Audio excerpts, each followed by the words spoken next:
Welcome to this podcast, Holistic Creators, where we share our unique and universal stories about shaping the future for the 4Ps: people, planet, purpose, and profit. My name is Swanet Kunze. I'm a mental coach and your host of this show.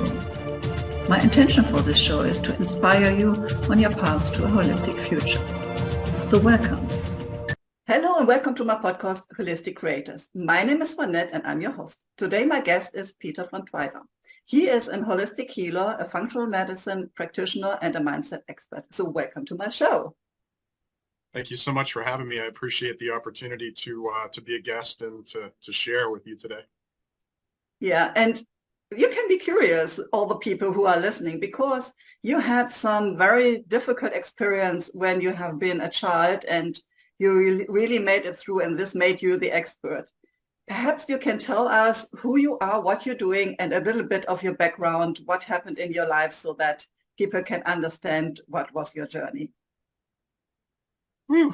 I know people have said I should write a book, and in all my spare time, I guess I'll sit down and do that, right? So I'm blessed to be a healer, and I love to do what I do. And the way I arrived at where I am now has been quite a journey. I could share with you briefly. So in high school, I was playing street hockey and broke my back, taking a shot on goal, and I really wanted that goal. So I wound up and, shot the puck. The puck was blocked by the defender. Had popped up and almost took out my left eye. So I had to get out of the way and broke my back. Then that kind of started me on my healing journey, unbeknownst to me, and that could have been the worst thing that ever happened to me, but actually, as bizarre as it may sound, it was the best thing that ever happened to me, because here I am, and everything that I have done and everything that people have done with me, for me, has prepared me for right now, and so I've been blessed to be able to help people heal and overcome their symptoms. I can't lie that the pain that I endured with that injury was horrific. But I learned, I got an education from that experience. So that kind of set me on my healer's journey. And then I became a physical therapist. My neighbor was my PT. He tried to fix me, but I needed surgery. So I would push through the shrubs as much as that hurt, and I'd go to see him 2 or 3 times a week, and the guy practically stood on his head trying to help me overcome my symptoms. And what that taught me was compassion, giving, just being present for the client, even if you fail as a practitioner. There's no such thing as failure. It's just really feedback. We came to the realization that I needed more than physical therapy, but he was such an inspiration to me that I went to PT school and became a physical therapist, and I'm currently a licensed physical therapist. But during that journey, I've opened up my own practice and closed it down, and became an entrepreneur. So I had that journey. I still have that journey. Still working as an entrepreneur and learning and sharing. And also I've had a gut health journey as well. So I've had 30 years of gut health issues. That one kind of snuck up on me as well.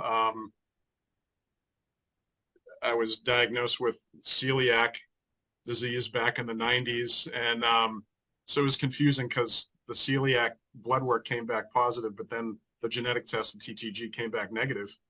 Like, what is it? So, and it does seem to be kind of a handicap, as it were, for the human brain, for the need to know why does this happen? Why does that happen? And it kind of gets in the way, because, I realized I don't necessarily need to know why. I just need to react to it appropriately. So it's like Joe Dispenza, Greg Braden, all the gurus, the thought or self-improvement gurus, and they've been an inspiration to me, and I'm blessed to have them in my life. they say there's 60,000 thoughts or perhaps even more that run through your brain every day. And it's not the fact that you can't control all those thoughts. It's really thoughts pop into your head, and it's how do you react to those thoughts that pop into your head that really makes you who you are. So yes, I've broken my back. I've learned that that's an obstacle that I could overcome, and I can share that learning experience with other people. I've had a private practice. I shut it down. It wasn't working for me. And you could consider that a failure. No, no such thing as failure, just feedback. I learned a lot. My skin got thicker, and I can share that experience with people. And my gut health journey, that's my current passion, my current learning experience. Gut health is so critical to everything that we do, everything that we are, because your gut, as you digest food that you take in, that digestion process creates hormones, neurotransmitters, feelings. It's your second brain, and it's so critical to life. And it's very it's under acknowledged, I guess is a good word. So I'm trying to get the word out on that. Gut health is so critical, and I've learned that one the hard way. So and I'm blessed to be on this journey, and I've been even more blessed to have people come into my life through resonance, and they just connect with me because we already have that connection. Like attracts like, and I'm blessed to be able to help people work through their issues, because as I do that, I'm continuing to work through my own issues. Yeah. So what I hear is that you had like a lot of different experiences that brought you to what you are now. And I can see that a lot of people are going through health issues, and yeah, they run from one practitioner to the next one, to the next one, a lot of diagnosis and analysis, but still they don't get the answer, so to say. Of course, they the doctors come up with like symptoms that they learned in medical school. It is described as this and this, therefore you have. But these are symptoms. But what is really like the underlying situation? Like I would say, what is the source of the problem? And this is, of course, it can be on physical level, but it could be like on the emotional level or mind, and perhaps even on soul level. So I can remember when I was a child, I was growing up in a little village. So when I had to go to the doctor for a reason, he was an older man. He was sitting there and he had time and was listening, and he knew everything about the whole family. I think he knew everything about the whole village. But it was really that he took time, he was listening, and of course he did his diagnosis as well. But it changed with the generations when his son came into the practice. He was the one that, and I think this was also times when like the payment system was changed in Germany. So no, he was really short, like, tell me what you have. Okay, let's do like some blood samples, whatever you need. And then you get this drug, and then you will not have the symptoms. So what I feel is that we were in a time where like there was the approach of body, mind, emotion, soul. Then we got into a very kind of straight technical approach, and now we are somehow back to the old way, but in a different level with all of the knowledge we now have. How do you see this? Yeah, thank you for sharing that experience, because that's kind of what happened to me as well. I had a broken back, and I bounced around the system because for whatever reason, the specialist that I saw couldn't figure it out. And finally, eventually, after 2 years, I lived with this for 2 years, I finally found a specialist that looked at the x-rays. He showed me right on the x-ray, well, it's broken. You know, you need to go to surgery. There it is. And I left college, and I'm like, awesome. Finally, I have an answer, you know, after 2 years. So I bounced around the system. So with my gut health journey, same thing. Whenever you see a practitioner, they look at you with a specific lens, a specific background, a specific training, and the diagnosis or the plan or whatever they offer you, is through that lens. So they may be correct, they may be incorrect. You have to accept it or not accept it. So you can't necessarily fault the practitioners per se, but you have to take responsibility for your own healing and understand that if you're seeking answers outside yourself, are you ready for the answer? Are you ready to heal? Are you ready to take responsibility? Are you ready to do what that practitioner wants you to do? So there's some level of responsibility on the part of the client, the patient, and there's a lot of responsibility on the part of the practitioner. And does that relationship make sense? Do they mesh well? So sometimes they do, sometimes they don't, and that's okay. And sometimes you need to move on and find that solution that works for you,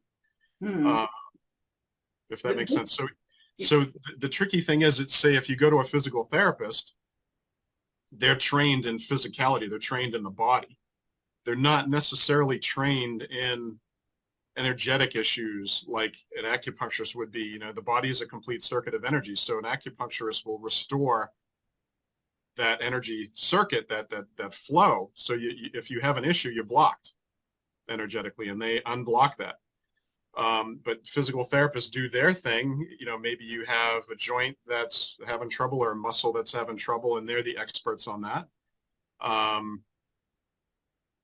That's great. But if your issues are not just physical, say there's mental, emotional, karmic, spiritual, energetic, the physical therapist is going to fix that physical part, hopefully, with you, right?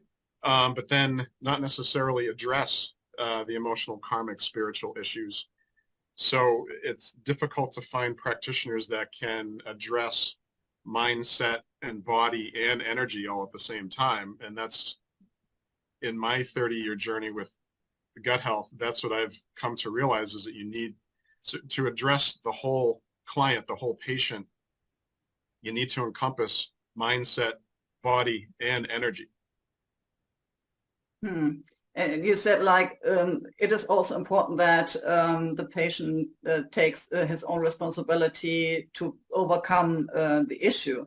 Like, what I see is that often people come to a practitioner and say, okay, I have this problem, fix it for me. Like, give me whatever treatment or medicine so that I can continue with my lifestyle, and the problem is still fixed. Like, I can imagine, like, having problems with the gut.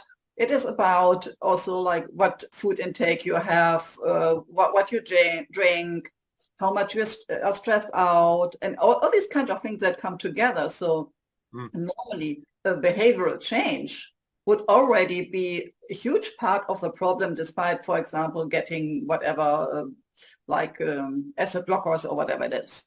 So do you think that people need to recognize even more that it is like a big part of why the health issue shows up is because of their own behavior?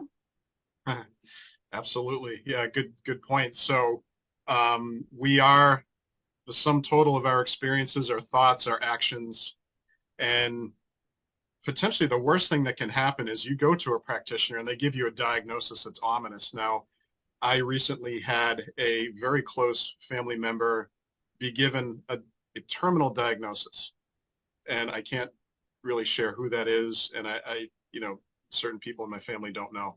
So, but the worst thing that could potentially happen is that you go see a practitioner and they give you this ominous diagnosis, and you take that on like, oh yes, I have XYZ, whatever it is.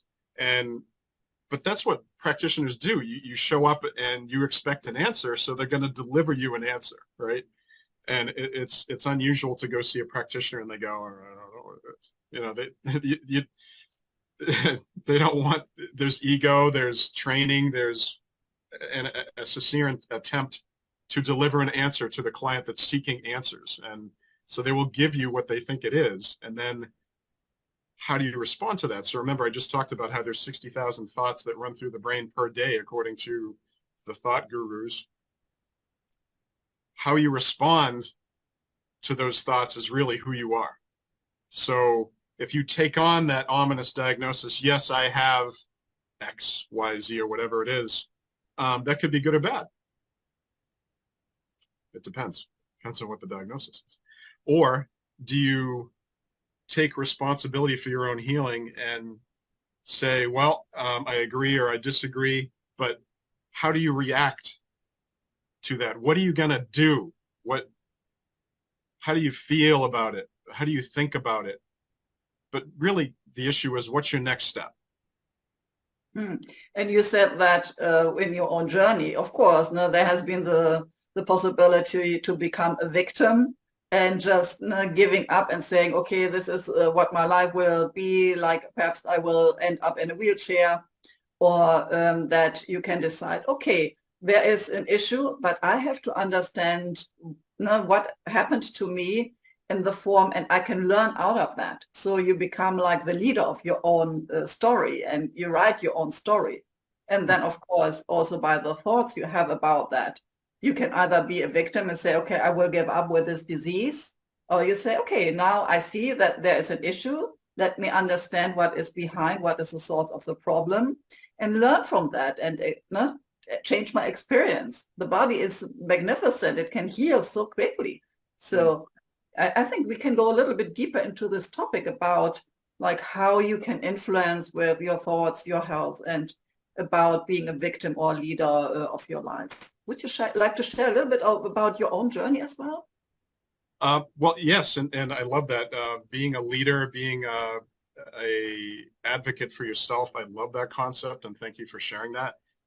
Just getting back to that family member that had the terminal diagnosis, he embraced that diagnosis, and I didn't agree, and I told him, I'm looking at your blood work, I don't agree, and I can't talk him out of that. That's not my job. So he has a decision to make. It's a choice point. I call it a choice point. You can accept the diagnosis or not, and if you do, what are you going to do? If you don't, what are you going to do? So he accepted that diagnosis, and now I have to work with him on what do you do next. And it's not my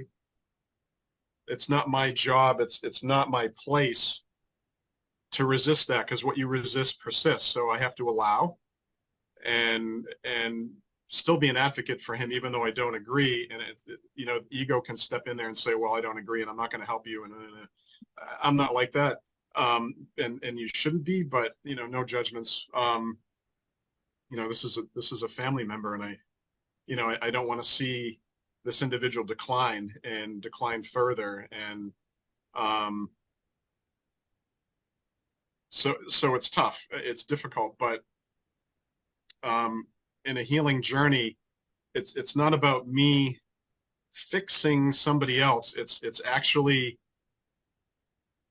the two of us, me and the client, walking kind of hand in hand down a path that we both choose to tread. We both choose to walk together, and we both learn, and we both share, and we both experience, and we both benefit.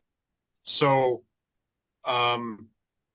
the physical therapist in me says, hey, let me fix that. Let me show you what I can do. And no judgment.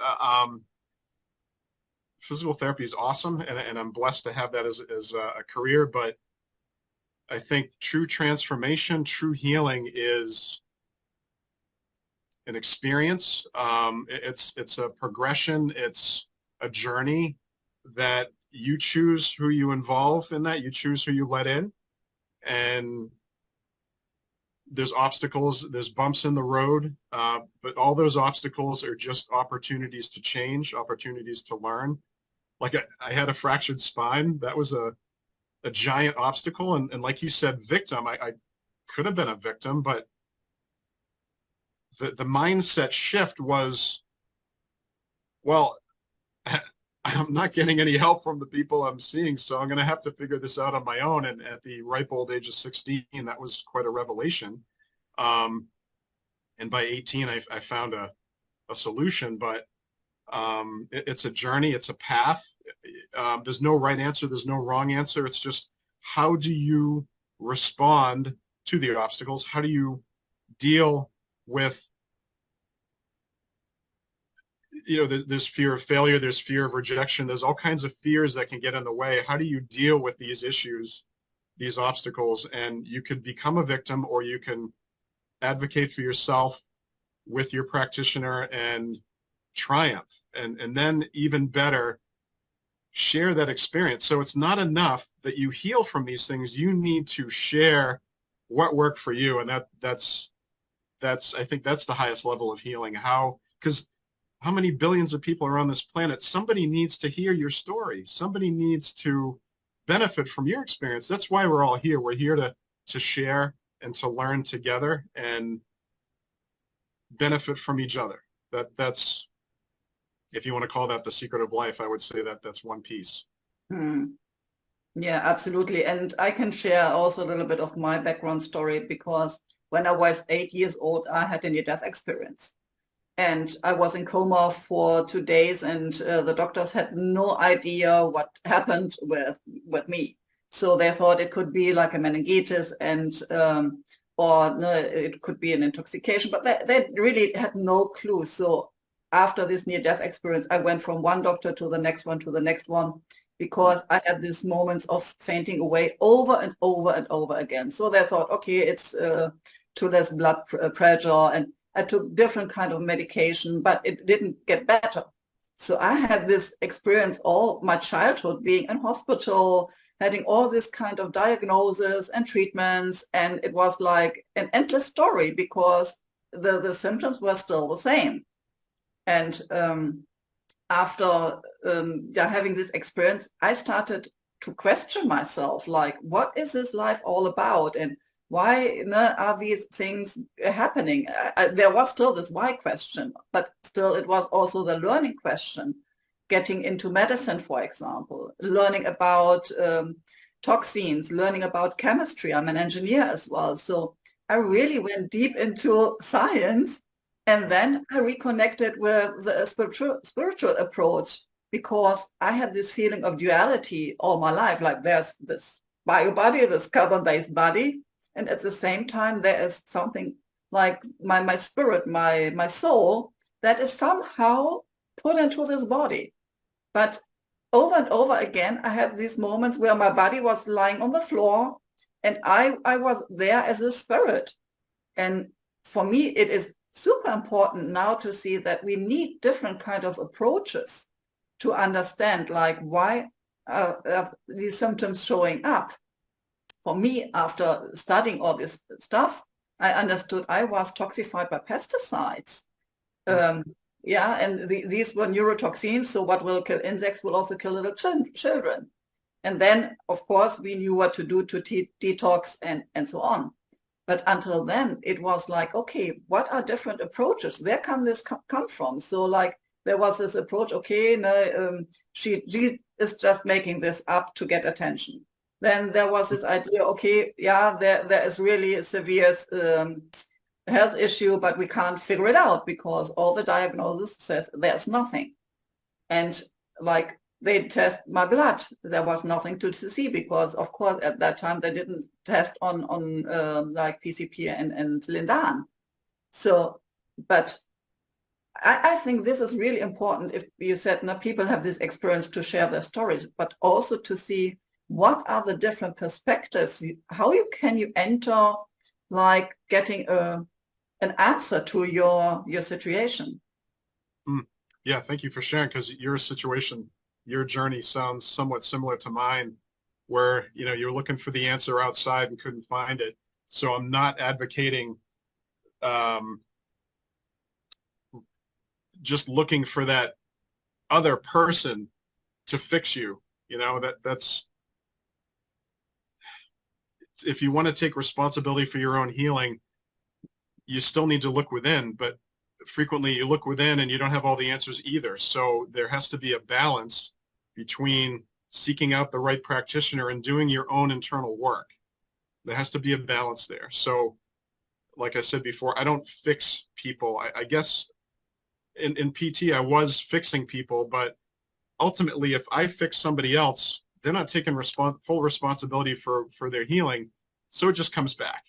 And I don't want to keep seeing people for the same thing, that's just a waste of time. So there has to be that practitioner that helps you, and that own individual internal journey, that inner knowing that you're on the right path and doing what you need to do and doing your own healing. So there has to be that responsibility, but also working with the right people that you choose. There has to be a balance there, and then you're well on your way through your journey. I think that makes sense, right? Yeah, absolutely. And I want to pick up this word like this inner knowing, because you shared at the beginning that, like, on the one hand, we have our brain as the thinking part, but also like we have our second brain in our intestines. So this is often when people say, oh, I knew this was my inner knowing, and I can't explain it, but it was like intuitively, I know that this would happen, or that I was right with this, or that this had a meaning for myself. And I would want to go a little bit deeper into this topic of the gut feeling and how the gut is involved in decision making, but also in like showing up with health issues if you, for example, go into the wrong path. So you've heard the cliche, and thank you for bringing this up because it's so relevant. You've heard the cliche, trust your gut. And how long has that cliche been around? Maybe 100 years, maybe hundreds of years. And then it's only been recently that science has figured out why we should trust our gut. And we realize that the bacteria that inhabit our GI tract, and the GI tract is about 30 feet long. So there's plenty of room in there for bacteria to live. And why are the bacteria so important? As a human being, we have about 24,000 genes that we own that are really just human genes. And you're like, wow, 24,000, that's a lot. But then compare that to an earthworm. And an earthworm has 38,000 of their own genes, and they're not terribly complex. You're like, wow, that's weird. So we actually get 2 million genes from, or 2.5 million per se, depending on what's inhabiting your system. We get 2 million genes from the bacteria that inhabit our bodies. And so the functions, it's a symbiosis. So the functions of digesting and neurochemical processes and just plain living and breathing has a lot to do with the bacteria that inhabit our bodies, inside, outside, on the skin, inside the GI tract. The GI tract bacteria and the biome, as they call it, is hugely critical for how you feel and how good your health is. And consider that the gut is the second brain, and the gut has enough nerves in it to match a dog and the dog's brain. And you know how smart dogs are. Dogs are at least as smart as a 2-year-old child, if not maybe 3 or 4-year-old. So, and some dogs are just uncanny with processing and decision-making skills. And you wouldn't associate dogs with the ability to problem solve. But anyway, so you have that brain. So you have this brain where we make decisions. This is our higher function, our executive functions, decision-making. Ego can get in the way and cloud things. The second brain would be your gut and all of its processes, and your feelings are in the gut. Consider that there's a third or an additional brain. And I know Greg Braden talks about this and the heart math people, and it's amazing. The heart has 40,000 sensory neurites in it. And so the heart is potentially a third brain, a filter, as it were, between this brain and the gut. And it's interesting how the heart is kind of stationed ever so strategically in between the two. So if you're trying to make a decision, and if the decision is truly intuitive, correct, as it were, intuitive information comes to you very quickly in small chunks, bits, and without emotion. So if you're trying to make a decision, you need to unite the three brains. And that's something that I've been working on. And so therefore, mindset isn't just this brain. It's uniting the three brains and learning how to incorporate the gut and the heart into how you make decisions and how you act and how you heal. So how can this work? Like, of course, I think my people have heard about the heart-brain coherence and about like this gut feeling. But how can they bring together like all this kind of three brains, so to say, to make good decisions? Mm-hmm. Yeah, meditation's critical, and it's some people don't have the ability to sit still and meditate. You can do moving meditation, and that's why yoga is so popular. It's a moving meditation that is unparalleled, but each individual has to figure out their own way. But there's intention, and energy follows intention. So if your intention is to unite the three brains, and of course practice makes permanent. If you work on, typically you would need someone to guide you through it, but if you can intend it and meditate on it and practice and just visualize it, then you can employ uniting the three brains. Is it necessary, therefore, that your gut is functioning well? So, like in the physical world, like that all your bacteria are in the right place and that they are really working well. And so, is this necessary for the gut to really be a good organ for sensing like information? Yeah, thank you for sharing that. So that's hugely critical. So if your gut's out of balance, you'll have skin issues or food sensitivities or anxiety, depression, whatever symptom that plagues you is likely an issue where there's an imbalance in the gut. And the gut is so easily imbalanced because as we get sick, we take antibiotics, which wipes out the good bugs and the bad bugs. The problem is it wipes out the good bugs too. And then what replaces it? So the body is easily imbalanced by mindset. So what do you feed your mind? You know, we think about, well, I take supplements and I exercise and I do the right diet. And so you do the diet, supplements, and exercise, and you're still not better. So then there's an additional imbalance perhaps in your energy systems or your mindset. What are you feeding your mind? You know, if you're feeding your mind, you know, not to knock anything, but you know, if news is upsetting to you, if you're watching the news and you get upset, that's not good for you. So whatever upsets you, you probably want to distance yourself from it. Do you have relationships in your life that are toxic? Are you being exposed to toxic chemicals like you shared? That's you may not even realize it. So the gut becomes unbalanced, then your mindset becomes unbalanced because, and it's not necessarily this causes this. Everybody has their own journey. So one system affects another. So mindset, body, and energy have to be addressed. And there has to be a balance between, among, within all three of them. Or you have symptoms, whatever those symptoms are. Symptoms are just a flag waving in the breeze. Hey, you know, hello, there's something that needs to be addressed here. And it could be good, it could be bad. I don't really believe in good and bad. I believe in balance. So good and evil, don't believe in it. Hopefully I don't lose people on that one. But consider that, you know, you need evil, as it were, to know good. If you didn't know evil or experience evil, you wouldn't know what good is, and vice versa.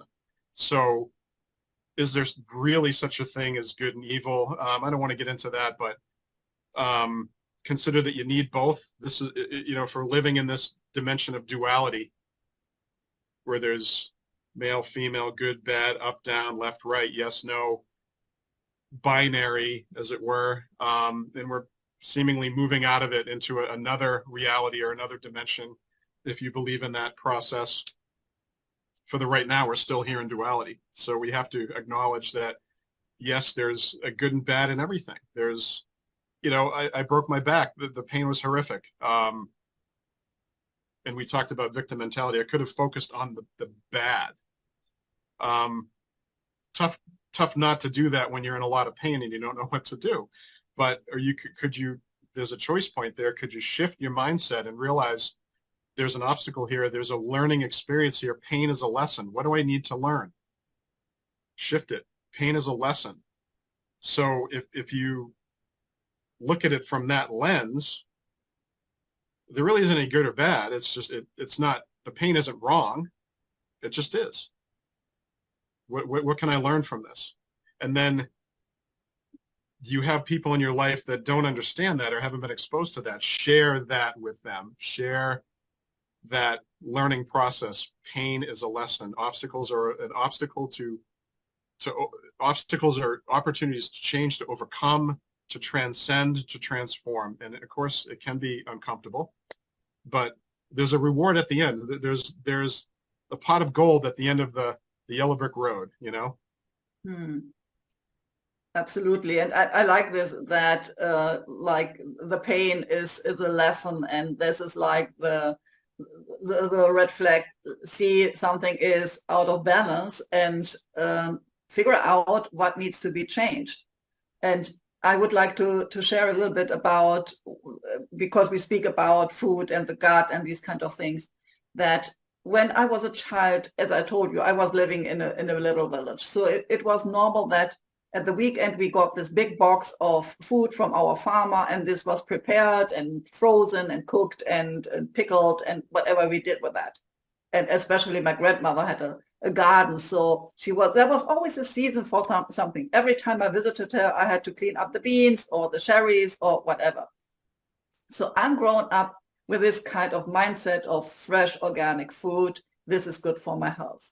But then somehow, because of I was very busy in my business life, I started to eat more and more junk food, like between meetings or when I was at the airport, just whatever was there. And I got overweight. I got problems with my stomach and with my intestines. And until the moment when at the end, I ended up in a burnout, to come back to the point, okay, I really totally need to change my lifestyle. And not only that, I need to change my lifestyle, I also felt I need to be in a different place. So I left Germany and went to Madeira Island, where I'm living now. And I'm back here. I'm living between banana trees and orange trees. And it's like I can just grab the fresh fruit that is like around. And yeah, people grow their own bananas. A friend of mine has some banana trees, and it's like, do you want to have 10 kilos of bananas? Oh, it's a lot, but yeah, perhaps, yeah. So it's, this is like, and I think that people need to understand, like, what are they intaking? Like, it is food. Are you eating healthy organic food, or are you eating like processed food that has a lot of ingredients that don't belong into the body, and the body can't process this? And of course, therefore, you have like an accumulation of toxic substances that your body has to work with that. And yeah, so understand what is going into your mind, but also what is going into your body, really, like food and water. No? Are you drinking soda, or are you drinking clean, energized water? I'm not sure if there was really like a lack of education for some years, or if it was like about the marketing of the food. And I would say, don't eat anything your grandmother wouldn't eat. Very easy concept. Right. Well, very important point. So yeah, what are you taking in?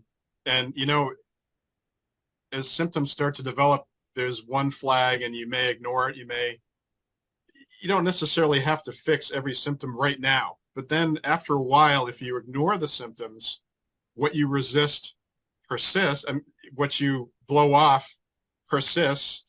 So by blowing it off, you're resisting it actually unconsciously, and those issues persist. Eventually it'll come to a head, and you'll have a crisis. Some people may call that a midlife crisis, or you get sick, or, you know, if you have an illness, that's an opportunity to heal. That's your body saying, well, I need to shut down, and it's going to shut down right now. And good luck with that. And, you know, you forced me to do this, and here we are. So there's nothing wrong with with illness per se. If you can believe in that, it is an opportunity to overcome issues, to shut down, to take a moment to breathe, to heal, to contemplate, to rest. Illness is an opportunity to rest. So it's interesting to me that if you have allergies, those symptoms are very much like a cold or a flu, or but just varying in degree. So, and I'm not minimizing illness. Illness can be a crisis, but again, it's how do you accept, how do you view the illness? Is this something that is, oh my God, I'm sick, I hope I don't die? That's a victim mentality. Or can you take that choice point and shift your mindset and say, what do I need to learn here? What is it about this illness that I need? What is the lesson that I need to learn here? And it can be that easy. For some people, you know, the symptoms can be horrific. I get that. But what are you taking into your system that needs to be changed or expunged or limited? Or what is it, bottom line, what is the lesson that you need to learn? So what are you feeding your body? What are you feeding your brain? What are you feeding your energy? So excellent points, Renata. I appreciate you bringing that up. So I know that you have an upcoming program, and this is really about healing the gut and making transformation in your life. We spoke a lot about different perspectives, different approaches. Can you share a little bit about your upcoming program and how this can help people, and who are the clients for that it would be a perfect fit? Yeah, thank you for bringing that up. So holidays are upon us, and holidays can be a stressful time, and holidays can cause stress. The stress can be inordinate for some people because you are forced to deal with your family, and your family, it's even in the New Testament, if you believe in the Bible, and your family can be your worst enemy or your greatest ally. It depends. It's a choice point. It's a mindset. How do you view the people that are in your family? Holidays, because you're forced to deal with these issues or to go out and shop and stress. What do I get this person? What do I do for that person? It's a very stressful time, unlike any other throughout the year. And holiday stress can be hugely problematic for your health and your gut health and your mental health. So what I've done is I've created a webinar for people. It's a free webinar. It's about an hour long, and it talks about holiday stress, and I give you tips about what to do. And again, it's a choice point, your mindset, and I relate it to your gut health. What can be going on in your gut that can be caused? So stress can cause issues physically, mentally, emotionally, energetically, or stress could make any of those things worse. So stress is huge. I've had my own recent epiphanies about stress and relationships and toxicity. And so there's many different angles that stress can affect you. It could be the people in your life, your family, your career, what you feed yourself mentally, emotionally, physically. There's many toxins. I don't know if you realize that as you get ready to go to work, you hop in the shower, maybe you shave your face if you're male, you shave other parts if you're female. All that whole process could expose you to over 160 different toxins, just chemicals from the products that you use. And that's just a different angle. I don't go into that in this webinar, but it's just amazing what, knowingly or unknowingly, what you can expose yourself to based on what you do and how you think and how you feel. So I don't go too deep into, I don't go at all into toxins, but I go into stress. Stress can be perhaps a little easier to manage and a little easier to identify because you feel it. So your gut will make you aware of specific feelings. They could be good, they could be bad. So if they're good, keep doing that, whatever that is, or hang out with whoever that is. If it's bad, and I know I said I don't believe in good and bad, but good and bad just is. So if you don't feel good about who you hang out with or what you think about or what you're doing for a career, hobby, whatever, perhaps that's an opportunity to change. So I go into that in the free webinar and I offer you some tips, and perhaps there's an opportunity to work with me further if you're so inclined. So I offer this free webinar to anyone that's having stress, anyone that's tried diet, supplements, exercise, and still have symptoms. I think anybody could benefit from a chat about how stress affects them, and most especially if they're having trouble dealing with that stress. I can imagine, like, for a lot of people now, as we speak, we are close to Christmas time, that there's this stress of, well, what can I buy, and running through town, going into the shops, buying things, but also for a lot of women preparing the meals and like buying all this stuff. I know that when I had a family that always came to my place, I was like weeks before already planning and buying things so that everything is in the place, all the decoration in the house, and buying the food from the farmers, and so everything needs to be ready then. And of course, no, I am also a business owner, no? And at the same time working.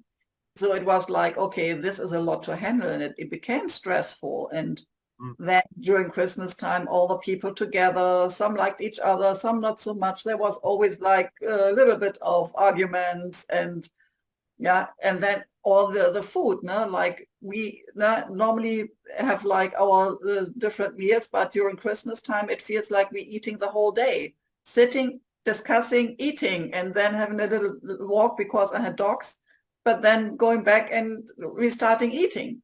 So it's like even it's so much food, and like all the chocolate and the snacks on top. And I think that for the gut, this is a lot to take. And I'm not saying that everybody has the same experience in Christmas, but it was mine. And definitely after that, it was like, yeah, this was a lot to take in. So you're intuitive and empathic, and so am I. And the problem with being intuitive and empathic is that we tend to be, and I don't want to generalize, but empathic people tend to be people pleasers, and boundaries are difficult. And so if we are putting on that holiday spread for people, we want to people please. We want to make sure they have an excellent experience, and we want them to be happy and enjoy it. And so if there is that potential for, well, maybe this one won't like this, or that one doesn't like that food, and then you start to worry, and that is stressful. And anyone that's intuitive or empathic can't hide from that. You're going to feel it. Someone's going to be upset, or someone's not going to be happy, and you're like, oh, So you can't hide from those feelings. Intuitive, empathic people feel things, and they know things as a result, and that's their gut bacteria are amped up, as it were, because they feel and they know. So I'm not sure if that makes sense, but so the gut health is hugely critical for empathic people, because we rely so heavily on feeling, and from how we feel, we know, and then we act. So an imbalance in the gut is hugely problematic for intuitive, empathic people. So as a people pleaser, am I giving my power away? Am I allowing people to bother me or hinder me or change how I think and act and do and believe? So that is potentially problematic. Yeah, and especially when you are in a situation like Christmas and you have the family together, then it is even worse than in normal times, because of course you want to create a beautiful celebration of Christmas for your family, and you want everybody to be happy and be together in harmony. And then if you are in between, like the mediator trying to handle everything, yeah, you see.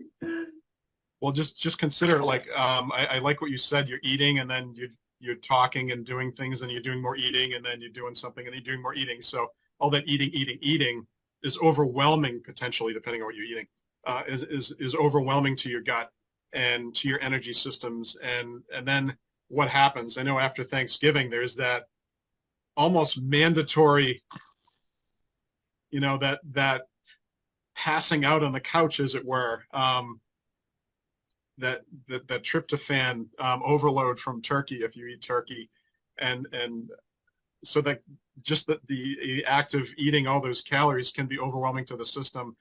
It's definitely fun, and it the food can be great, and it's a great experience to eat and to experience, and that's a pleasure in and of itself. But then it's so easy to overwhelm and to overdo, and then on top of that, you have relatives you love, you have relatives you like, you have relatives you don't like, perhaps, and then there is that overwhelm in addition. And then so it's the food, it's the body, it's the mindset, it's the energy. It's just holidays can be overwhelming to the system, because it's not like this is something we do all the time.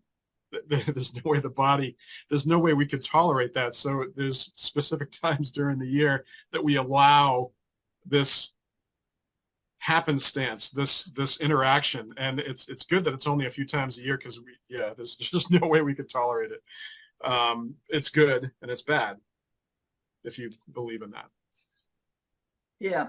So if people are now interested in this webinar, but also contacting you because they feel, okay, this absolutely resonates with them, how can they reach out to you? Where can they find you? Give us a little bit of information. Where are you on the website, social media, etc.? Yeah, thank you for that. Probably the best way to reach me or to connect with me is my website. It's Platinum Ray Academy, so PLATINUMRAYACADEMY. So Platinum Ray Academy is my main website. And then from there, you can connect in with my Instagram and Facebook, also YouTube.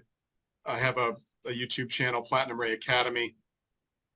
Those are probably the easiest ways to connect with me, because people, whenever you hear somebody talk and when what they say resonates and you have that aha moment, like, yeah, that makes sense, you want to contemplate, well, how do I go deeper? How can I have a conversation with you to go deeper? If you come to the webinar and that information makes sense, I'll share with you a scheduling link. I have Calendly, and we can talk further and see if we could be a good fit, or maybe just have a question that you need answered.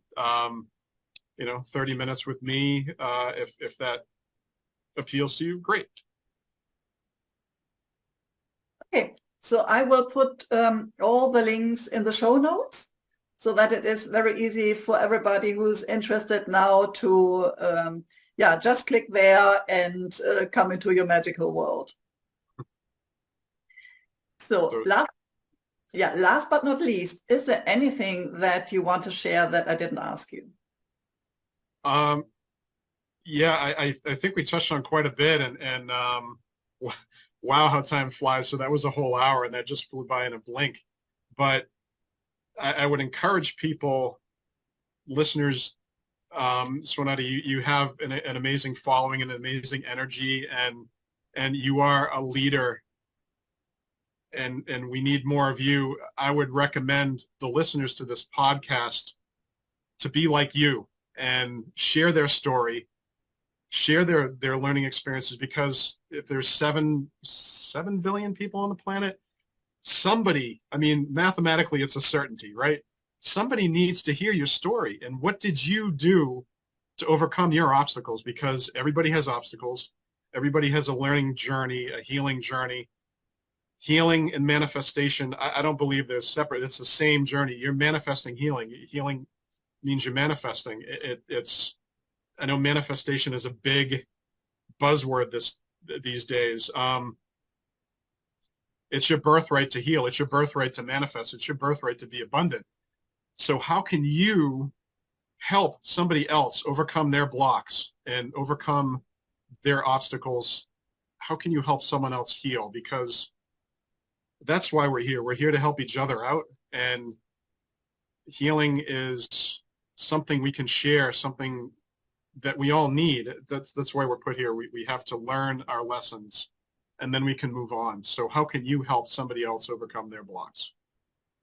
Yeah, this is super, super important. And yeah, thank you also for giving me this feedback, because this is really my mission to bring, to give people a stage in my podcast so that they can share their story as I do share mine. If only one person gets an inspiration out of that or gets healing out of that, it is already worth doing this. Mm-hmm. And I'm sure all these people that are now listening can resonate and see, okay, this speaks for me as well. So we can help a lot of people by sharing our own stories and our own insights. Yeah. So thank you so much for the opportunity to speak and to share my story. And I was glad to hear your story and how there's some similarities. And I hope people pick this information up and run with it. Yeah. Thank you so much for being an amazing guest and sharing all of your own insights, your journey, and inspiring my people. Thank you so much. Thank you. Okay. Speak to you soon. Bye. Thank you for listening or watching my podcast, Holistic Creators.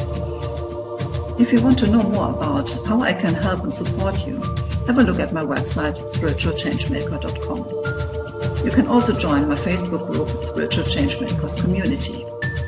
Stay tuned for the next episode by subscribing to this channel. And you also can check the previous episodes.